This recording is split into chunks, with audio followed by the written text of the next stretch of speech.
रामचंद्र भगवान की जय। तो संत शिरोमणि तुलसीदास जी महाराज दूसरे दोहे में रामचरितमानस के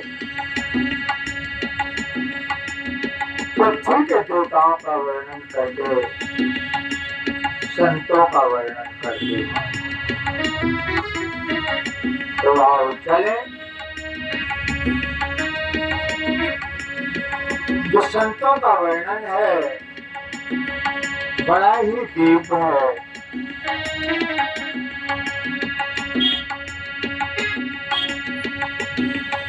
और बंदों प्रथम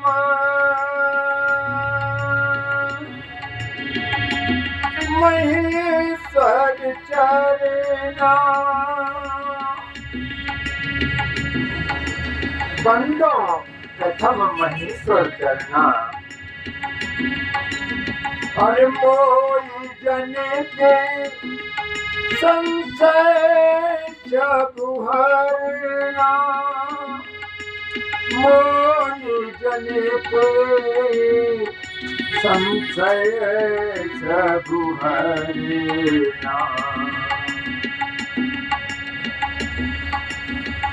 पहले पृथ्वी के देवता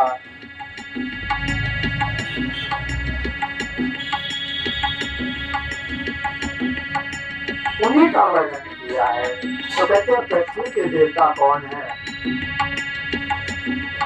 वैसे तो पृथ्वी पर देवता अनगिनत है। यहाँ गोस्वामी तुलसीदास जी महाराज महेश्वर चरना पृथ्वी के देवताओं को वंदन करते हैं। कहते हैं जो अज्ञान से उत्पन्न सब संदेहों को हरने वाले हैं। तो पृथ्वी के देवता कौन है? वो है ब्राह्मण और संत समाज। उन्हीं को गोस्वामी तुलसीदास जी प्रणाम करते हैं। अरे सुजन समाज सकल गुण खानी, सुजन समाज सकल गुण खानी, और करहु प्रणाम सप्रेम सुबानी। ये है देव कहानी, ये है देव कहानी। कह के सुनते भारी आवे अखियों में पानी। ये है देव कहानी। तो कहते हैं इन संत महापुरुषों के और ब्राह्मण देवताओं के कहानी अनंत है। तो गोस्वामी तुलसीदास जी महाराज जी ने दूसरे रामचरितमानस के दोहे में और चौपाइयों में इन्हीं देवताओं का वर्णन किया है। और कहते हैं जो ये देवताओं के दर्शन करने हैं ना, तो कहते हैं इन्हीं में दर्शन करिए। संतों का नाम लिया है गोस्वामी तुलसीदास जी महाराज जी ने। तो संतों का चरित्र बड़ा ही अद्भुत होता है। लेकिन वाकई में संत गोस्वामी तुलसीदास जी महाराज उन संतों की बात करते हैं जो वाकई में मन क्रम वचन से तीनों से संत स्वभाव में उनकी बात है गोस्वामी तुलसीदास जी महाराज करते हैं और कहते हैं उन संतों का चरित्र बड़ा ही अद्भुत होता है। और यहाँ उपमा गोस्वामी तुलसीदास जी महाराज जी ने दी है संतों की। क्या अरे साधु चरित शोभो चरित कपासु, साधु चरित शोभो चरित कपासु, और निरस विशद गुण मय फल जासु। अरे निरस विशद गुण मय फल जासु, जो सही दुख पर छीत दुरावा, जो सही दुख पर छीत दुरावा, वंदनीय देव जग जस पावा। संत वंदनीय क्यों होते हैं? पृथ्वी के देवताओं में क्यों कहा गया? वो स्वामी तुलसीदास जी महाराज ने कहा है कि संत तो संत होता है, संतों की महिमा का गुणगान प्रभु भी नहीं सकते हैं, इतनी महिमा विशाल है। और वाकई में संत तो संत होना ही चाहिए। संत वाकई में जो सच्चा संत है उसका स्वभाव सरल चित्त होता है और परिहित परोपकार के लिए ही कोई समाज में चलता फिरता तीरथ होता है।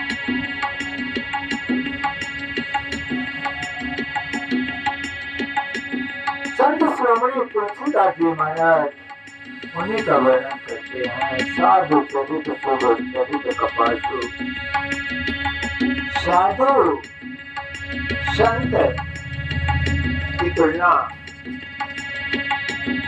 एक कपास के पेड़ से किए। इससे की है कपास के पेड़ से।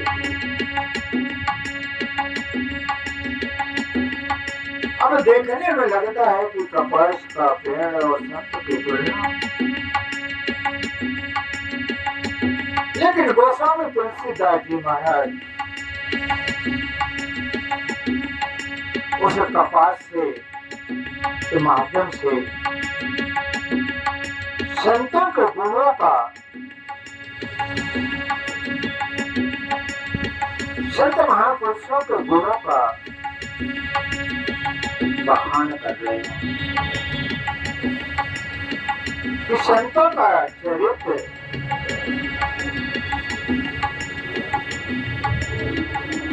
बड़ा ही मंगलमय होता है। जैसे कि हम सब जानते हैं नीरस विशद गुण मैं फल जासु, उस कपास में जो फल लगता है और जो उस कपास की टहनी होती है वो सब नीरस होती है। जैसे कपास की डाल को कोई तोड़ना चाहे तो उसमें लचकपन नहीं होता है, तुरंत कुछ से टूट जाती है, नीरस होती है। जैसे कुछ पौधे होते हैं मुलायम होते हैं, कुछ दूध वाले पेड़ होते हैं तो उनको अगर डाली तोड़ो तो जल्दी टूटती नहीं है, लेकिन कपास की डाली अगर हम आप तोड़ते हैं तो तुरंत टूट जाती है, सब जानते हैं। और कपास का फल जो है वो भी नीरस है, कोई रंग रूप नहीं है, कुछ भी नहीं है, सहज है। लेकिन उस कपास के फल उसमें गुण इतने हैं कि वह गुणमय है। वो फल वाकई में नीरस है, खाने योग्य नहीं है, लेकिन फिर भी गुणों का भंडार है।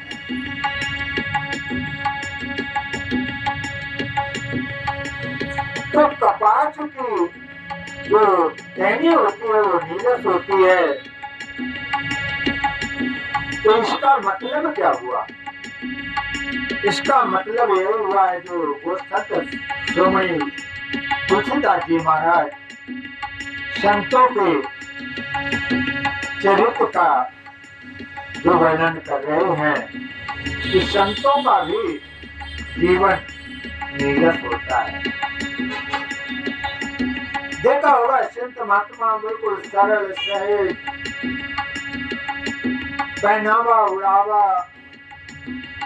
सब कुछ सरल होता है।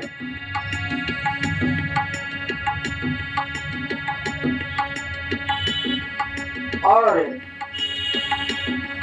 विषयों से रहित होता है। जिस फल की, जैसे कपास का फल, कोई उसमें रस नहीं है, कुछ नहीं है, ऐसे ही संतों का हृदय विषयों से रहित होता है।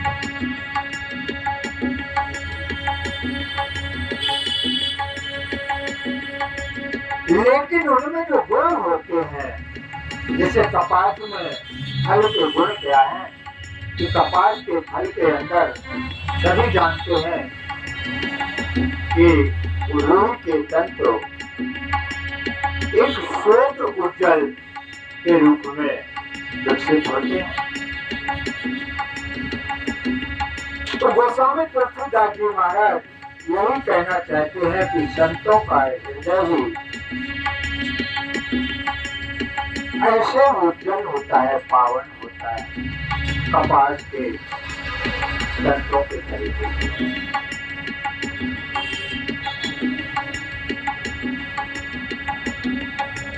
उनके जीवन में कुछ विशेषता नहीं दिखती है, तड़क भड़क नहीं दिखती है, लेकिन उनमें महानता गोस्वामी तुलसीदास जी महाराज कहते हैं गुणों की विशेषता होती है। और वाकई में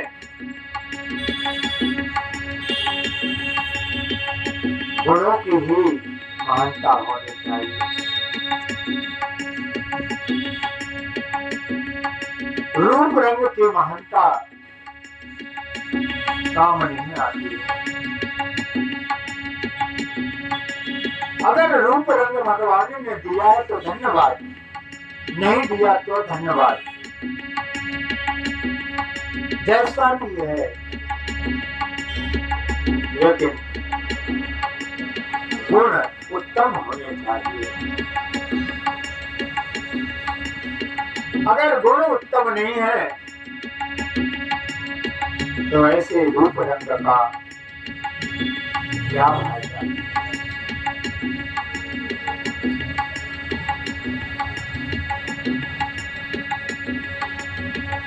और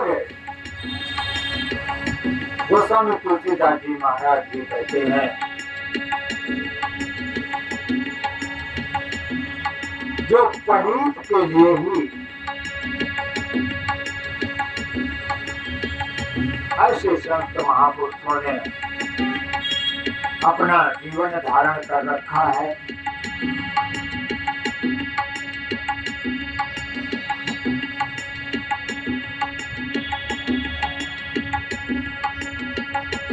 वाकई में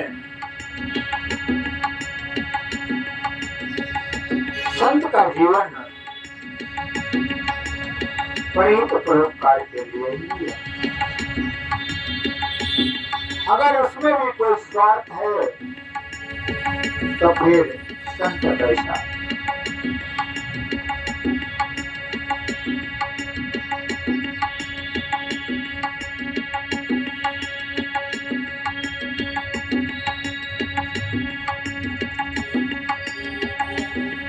संतों का सरल स्वभाव होना और गुणों की खान, यही उनका परिचय है।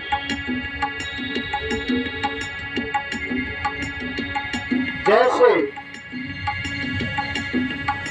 कपास के तंतु है ना, वो स्वामी तुलसीदास जी महाराज कहते हैं, जो शहीदों के पर छीद दुरावा, जो शहीदों के पर छीद दुरावा, जो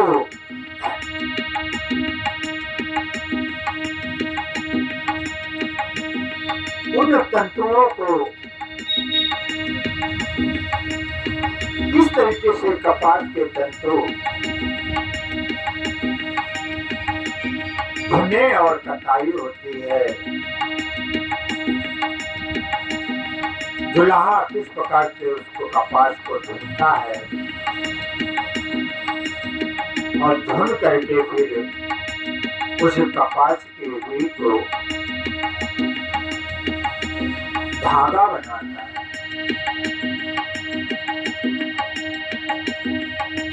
और धागा बनाने के बाद उसे वस्त्र का निर्माण होता है। जो वे वस्तु हम और आपके सभी पुष्टांगों को ढकते हैं। तो गोस्वामी तुलसीदास जी महाराज क्या कहना चाहते हैं कि इसी प्रकार से संत महात्मा भी दूसरों के अवगुणों को ध्यान न दे करके ज्यादा अपने गुणों से दूसरों के दुर्गुणों को ढकने का भी प्रयास करते हैं। इसी का नाम संत है।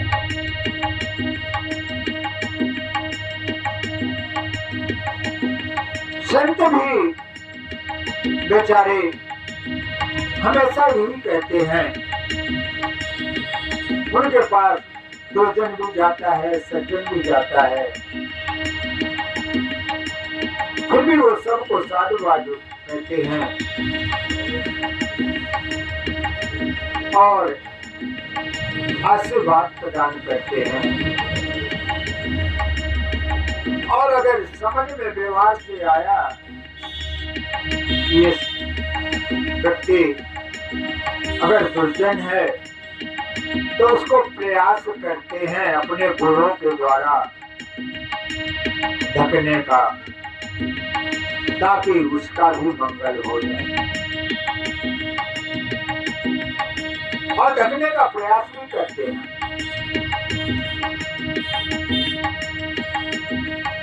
यही संत की विशेषता होती है। वो स्वामी तुलसीदास जी महाराज यही कह रहे हैं कि संत वही है जो अपने गुणों को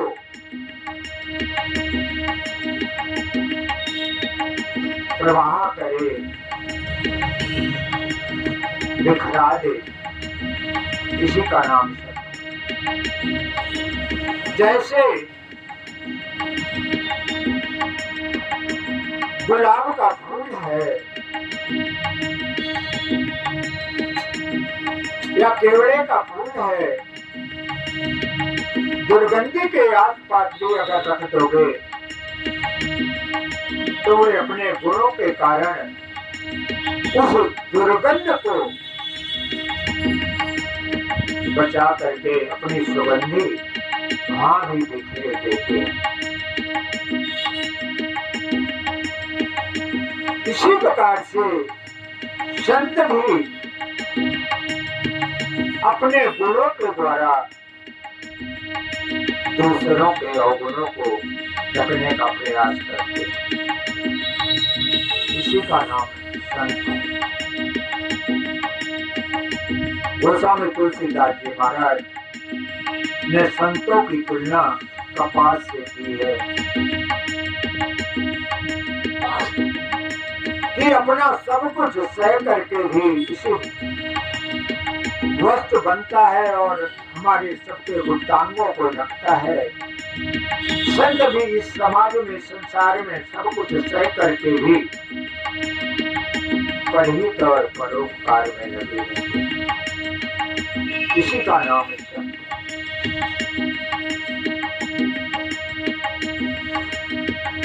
कहते हैं एक बार एक संत थे। संतों का स्वभाव बड़ा ही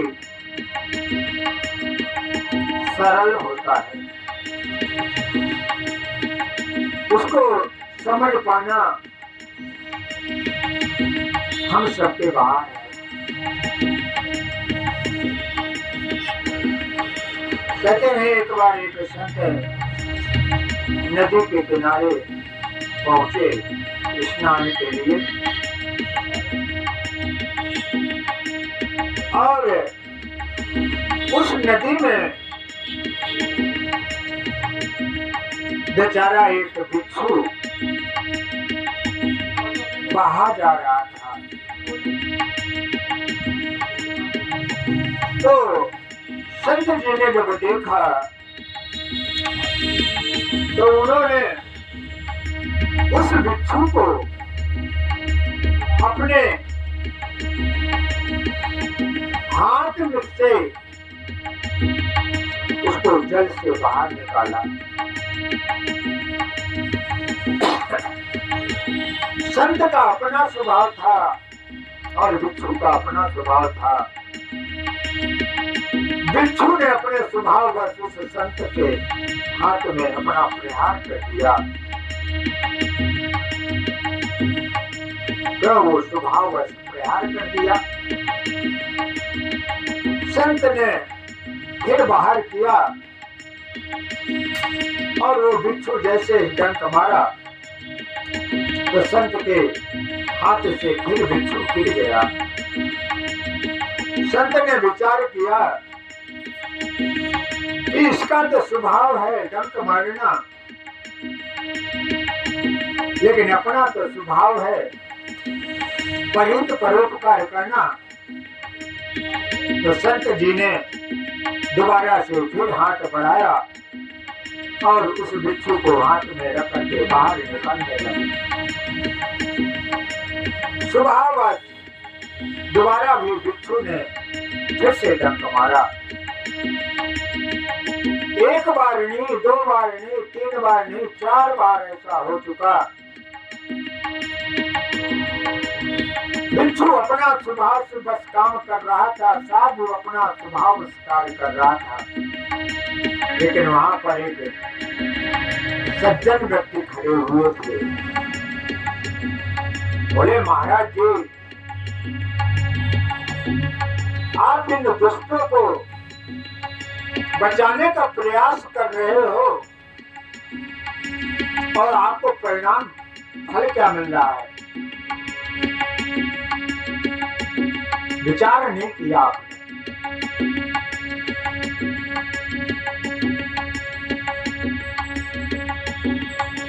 कहे जैसे को तैसा फल मिलना चाहिए।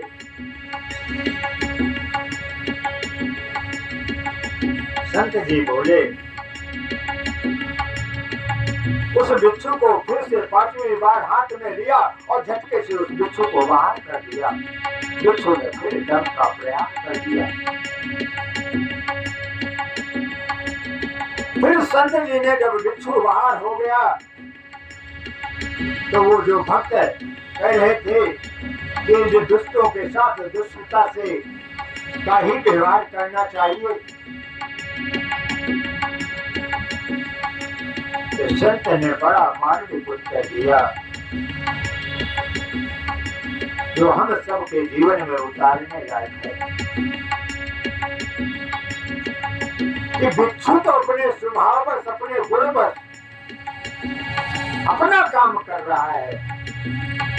जब भिक्षु अपने स्वभाववश, अपने गुणों के बस अपना कार्य करना नहीं छोड़ रहा है, तो बताइए हम तो संत ठहरे संत,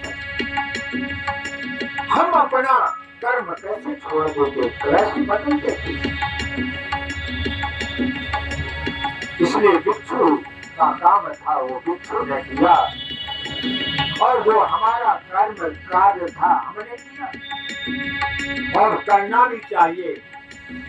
नहीं तो हमारे और भिक्षु में अंतर क्या होता है? यही तो अंतर है।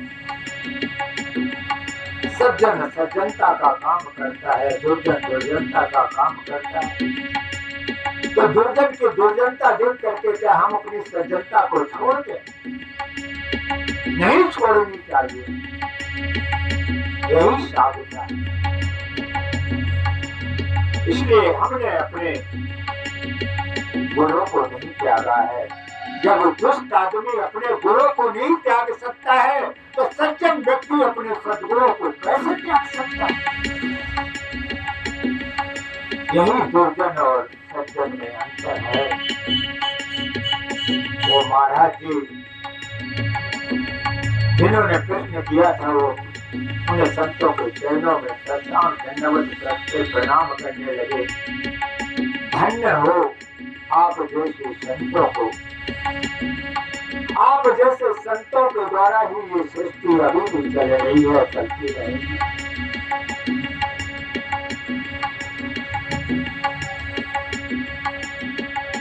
कहने का तात्पर्य है हम सबको सीख लेनी चाहिए कि दुर्जन दुर्जनता नहीं छोड़ सकता है, तो सज्जन अपनी सज्जनता कैसे छोड़े? नहीं छोड़नी चाहिए। संत श्रोमणी गोस्वामी तुलसीदास जी महाराज जी ने जो संतों का कपास के पेड़ से तुलना की है, ये तो बहुत ही कम है। संतों की जितनी महिमा गाई जाए उतनी कम है, अपार है। संतों की महिमा वेदों ने गाई है, गीता ने गाई है, रामायण ने गाई है, उपनिषदों में गाई गई। ये संतों की महिमा कहते हैं भगवान भी नहीं गा सके। संतों की इतनी बड़ी महिमा है, लेकिन संत होना चाहिए। संतों की महिमा अपार है। कोई हमारे जैसे संत नहीं। जिन संतों में ये आचरण है, मैं उनके चरणों की तो धूल भी नहीं हूँ, उनके चरणों में कोटि बार भजन करता हूँ, फिर भी उनके बताए हुए मार्ग पर चलने का प्रयास करता हूँ। धनभागी है वो संत। ऐसे संतों की ही महिमा संत शास्त्रों में और सज्जन लोग गाते गाते नहीं थकते हैं। संतों की महिमा अपार है, अपार।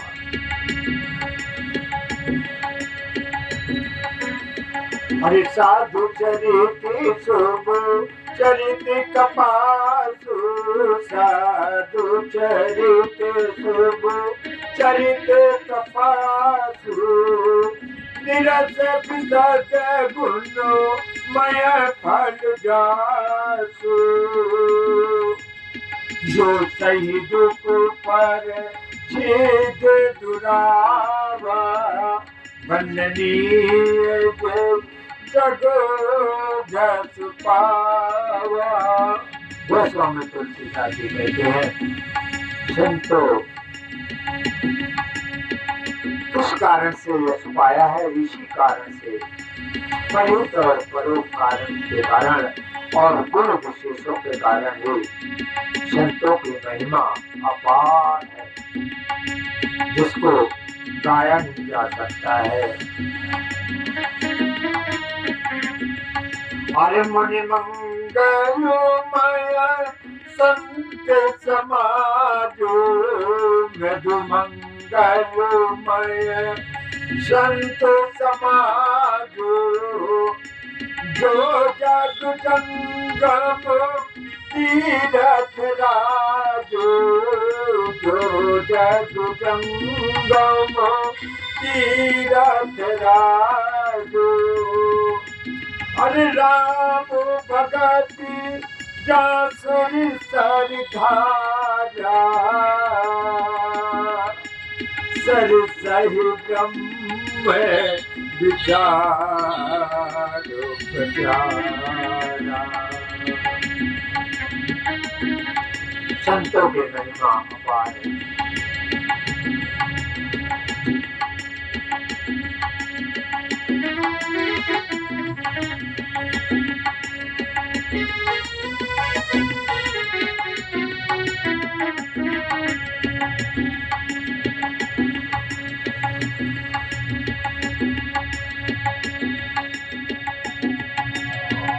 कहा गया है तीर्थों पर स्नान करना अपना महत्व रखता है, अपना फल प्रदान करता है। शरीर पावन होता है, उसका मन भी पावन होता है। इसीलिए कहा गया है, संतों ने कहा है, और तीरथ नहाए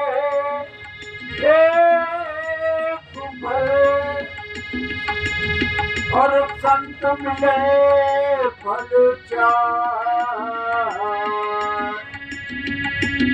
और सतगुरु मिले अनंत फल, कहत कबीर विचार।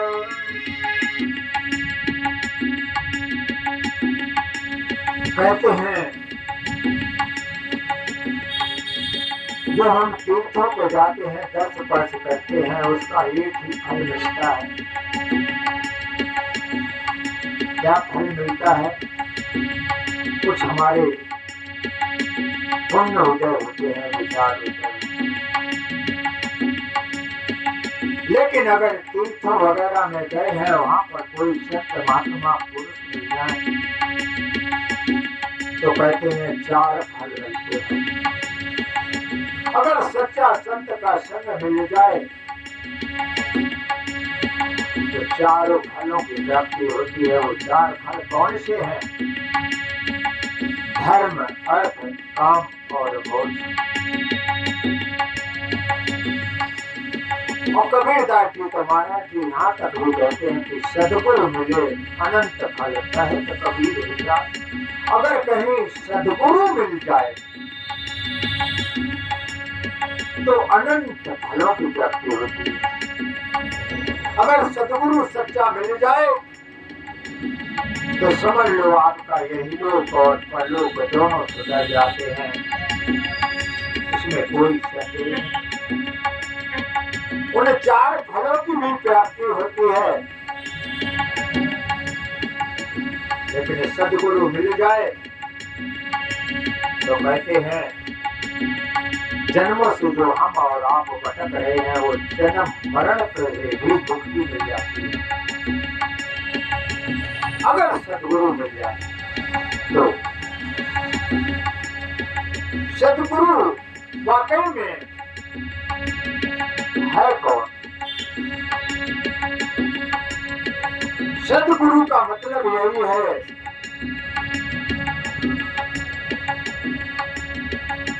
सदगुरु ऐसा होना चाहिए, ना पंथ में, ना मजहब में, ना किसी एक विशेष धर्म में अटका हो। अगर वो किसी विशेष एक धर्म में अटका हुआ है तो वो सदगुरु नहीं हो सकता है। सद्गुरु का मतलब है प्राणी मात्र का हित करना, कल्याण करने की भावना रखना, वही मार्ग बताना। अपने पंथ और संप्रदाय का जो सभी गुण यश गा लेते हैं, कौन नहीं गा लेता है? तो गा लेता है तो वो क्या हो सकता है? सद्गुरु हो सकता है क्या? नहीं हो सकता है। हाँ, वो गुरु हो सकता है, लेकिन सद्गुरु नहीं हो सकता है। सद्गुरु वही हो सकता है जो मजहब पंथ संप्रदाय से सबसे ऊपर हो, उसका नाम सद्गुरु होता है। लिखने को तो आजकल कलयुग के गुरु लिख देते हैं, विश्व गुरु लिख देते हैं, जगत गुरु लिख देते हैं।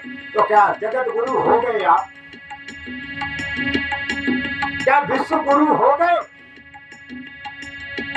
और अगर जगत गुरु लिख भी दिया, चलो धन्यवाद, लेकिन आपको तो जगत के हितार्थ की बात करनी चाहिए। अपने एक विशेष धर्म की बात करते हो तो अपने ही धर्म की बात लोगों को सिखाते हो, तो फिर बाकी के धर्म की अवहेलना करते हो। तो बताइए आप जगत गुरु कैसे हैं? आप सद्गुरु हो ही नहीं सकते, आप जगत गुरु हो ही नहीं सकते,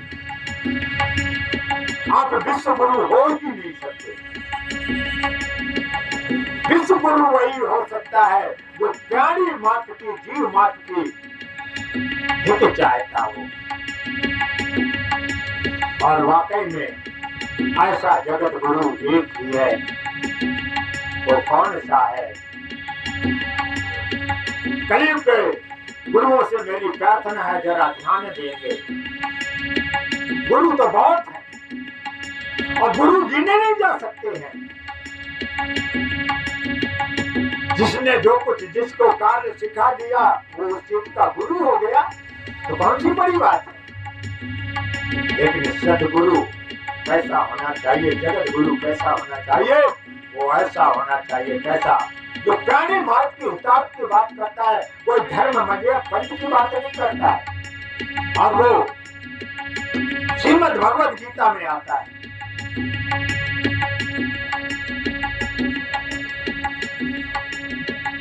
वसुदेव सुतं देवं कंस चारूरमर्दनम् और देवकी परमानंदम कृष्णं वंदे जगद्गुरुं, कृष्णं वंदे जगद्गुरुं, सारे जगत का गुरु कृष्णं वंदे जगद्गुरुं।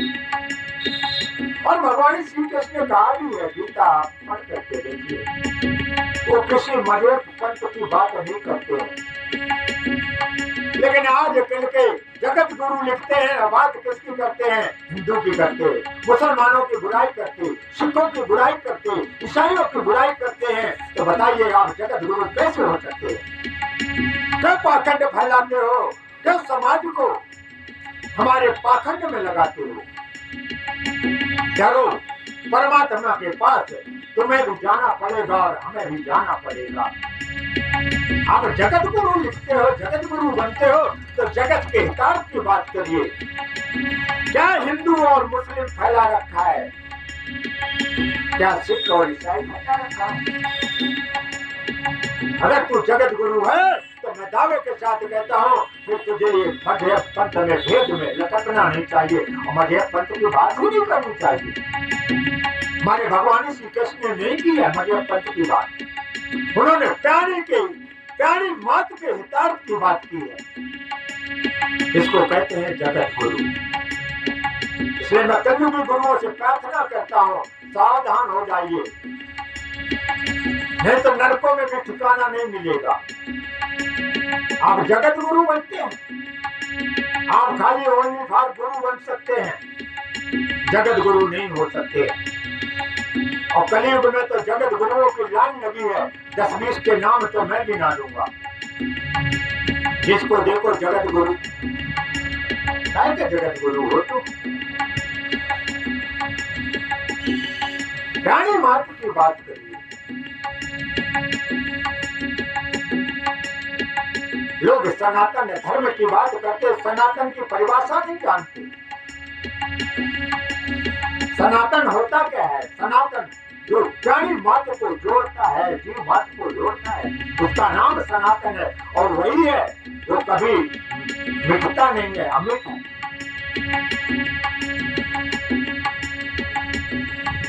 वहां कोई मजहब पंथ नहीं है। सनातन धर्म वो है, अखंड है।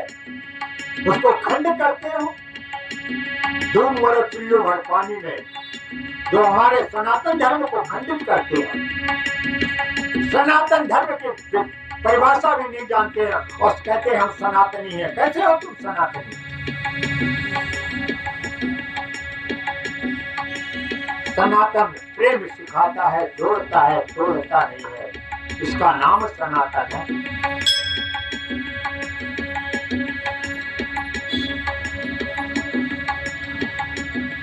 ऐसे कलयुग के काले नेमी गुरुओं से बचना चाहिए, पाखंडियों से। मैं दावे के साथ कहता हूं,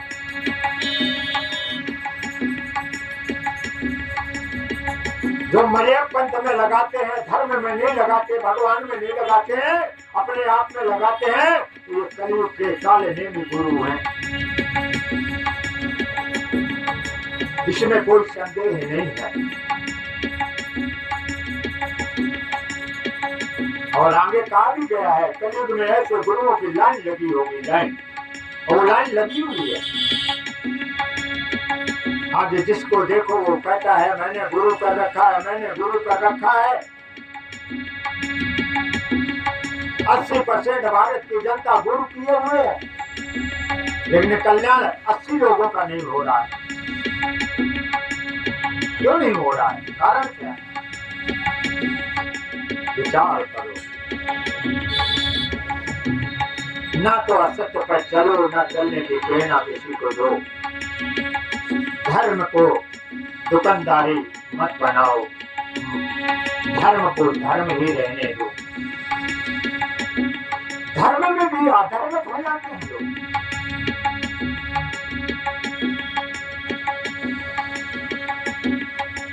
धर्म में भी अधर्म फैलाते हैं।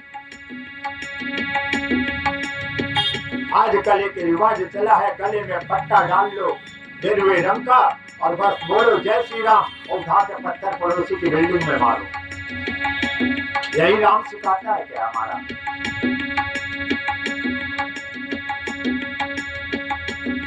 सावधान हो जाओ। ऐसा करते हो तो तुम्हें कभी ना तो राम मिलेंगे, ना तो दाम मिलेंगे, कुछ को नहीं मिलेगा। तुम दोनों तरफ से जाओगे, ना राम मिलेंगे ना दाम मिलेंगे। अरे राम के सच्चे भक्त बनना है तो सच्चे भक्त बनो।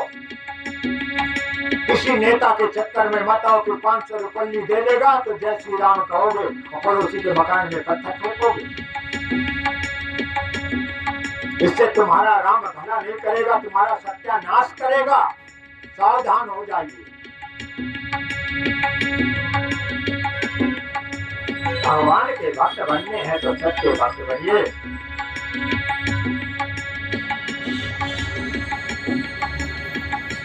इसलिए नेताओं के चक्कर में मत पड़िए, भक्त बनिए तो सच्चे भक्त बनिए।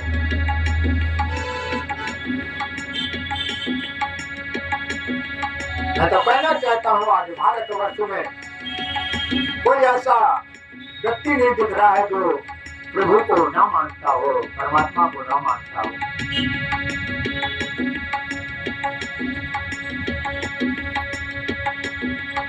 डेढ़ 150 करोड़ की जनता है अपने भारत में और सभी भगवानों को मानते, परमात्मा को मानते, कोई अपने अपने धर्म के अनुसार मानते सभी हैं। लेकिन फिर कल्याण सुख का क्यों नहीं हो रहा है? उसका कारण है कि हम भगवान के भक्त नहीं हैं। हम सब भक्तड़े हैं जो 150 करोड़ हैं। उन्हें 150 करोड़ में मैं पक्की बात कहता हूं, अगर 1% भी भगवान के भक्त हो जाए तो इस धरा का भारतवर्ष का बिल्कुल पूर्ण रूप से कल्याण हो जाए।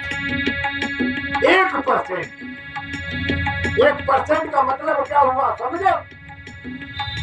खाली 1.5 करोड़ लोग सच्चे भगवान के भक्त बन जाए, परमात्मा के भक्त बन जाए, चाहे वो हिंदू हो, चाहे मुसलमान हो, चाहे सिख हो, चाहे ईसाई हो, सिर्फ 1.5 करोड़।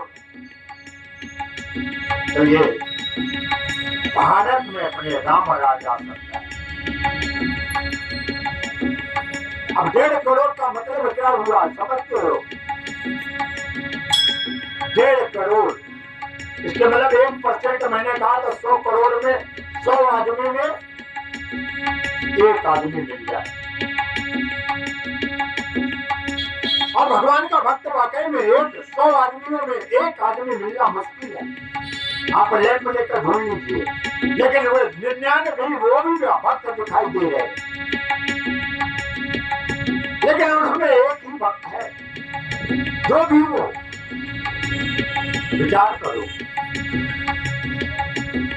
99 तो खाली खाना पूर्ति करते हैं। हम भक्त पता किस चीज के हैं? सच्चे भक्त नहीं है। सच्चे भक्त की मैं बात करता हूँ। हम भक्त कैसे हैं? वो 99 भक्त कैसे हैं? भगवान मेरा ये काम कर दो, भगवान मेरा वो काम कर दो, भगवान मेरा दुख दूर कर दो, मेरा दरिद्र दूर कर दो, मेरी ये कठिनाई है उसको सुलभ कर दो।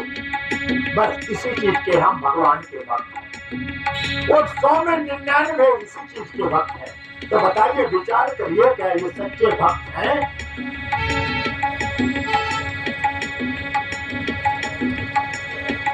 विचार करिए, विचार करने का विषय है, तभी समझ में आएगा।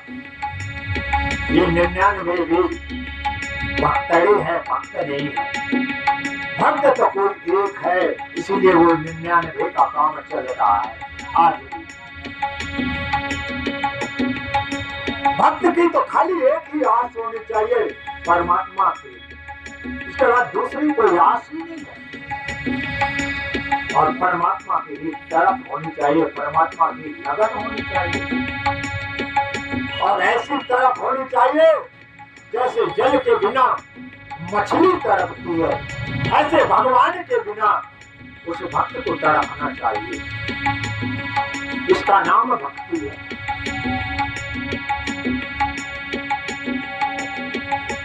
जैसे बच्चा भूखा हो तो माँ चिल्लाता है, इसके अलावा वो कुछ नहीं देखता है, रोता है, चिल्लाता है और माँ की पुकार करता है।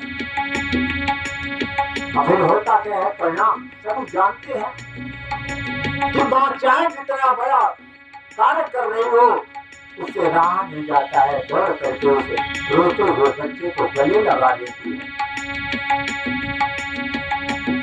तो ठीक इसी प्रकार से भगवान का भक्त जब इस प्रकार से प्रार्थना करता है, करो पुकार करता है,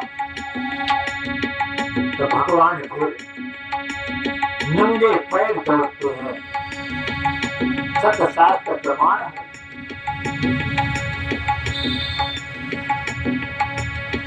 गजेंद्र की कथा आती है श्रीमद्भागवत कथा में। नंगे पैर भगवान दौड़े, क्यों ना दौड़ते? जब सच्ची पुकार की ना गजेंद्र ने, तब एक ही आस, एक ही विश्वास होना चाहिए। संसार के सारे विश्वासों को जो त्याग देता है, एक परमात्मा का विश्वास रख लेता है, परमात्मा को देखने लगाते हैं, दौड़े चले जाते हैं। और आए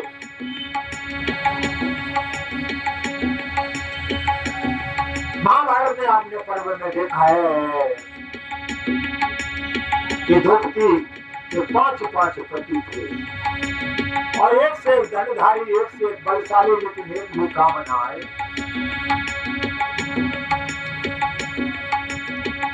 जब तक इन्हें सबका बल देखती रही वो द्रौपदी, तब तक भगवान श्री कृष्ण वहीं पर खड़े रहे। लेकिन जैसे ही द्रौपदी ने अपने दोनों हाथों का बल भी छोड़ दिया, सारी को छोड़ दिया, तो भगवान श्री कृष्ण से रहा नहीं गया, और वो परम पिता परमात्मा उस साड़ी में लिपट करके आ गया।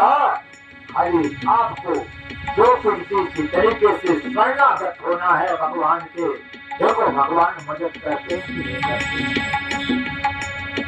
करते, तो देखो।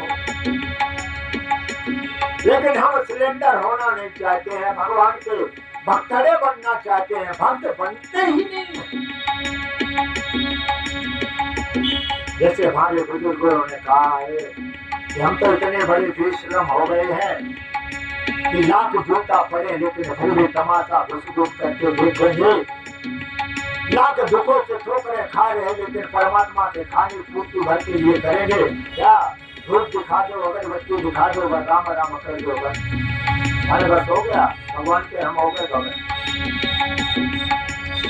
ऐसे भक्त मत बनिए, भक्त बनिए तो सच्चे बनिए, गुरु जैसे भक्त बनिए, प्रहलाद जैसे भक्त बनिए,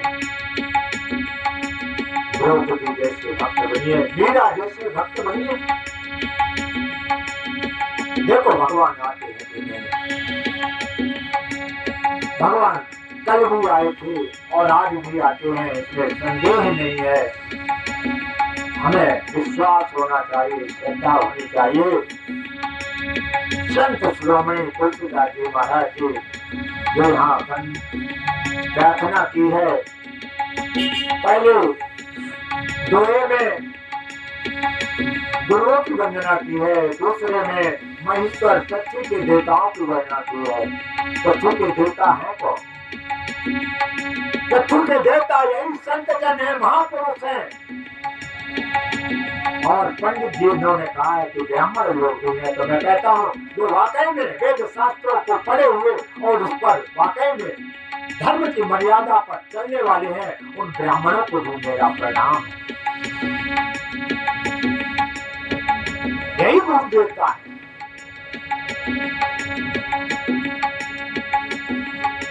गोस्वामी तुलसीदास जी महाराज दूसरे दोहे में इन्हीं की वंदना की है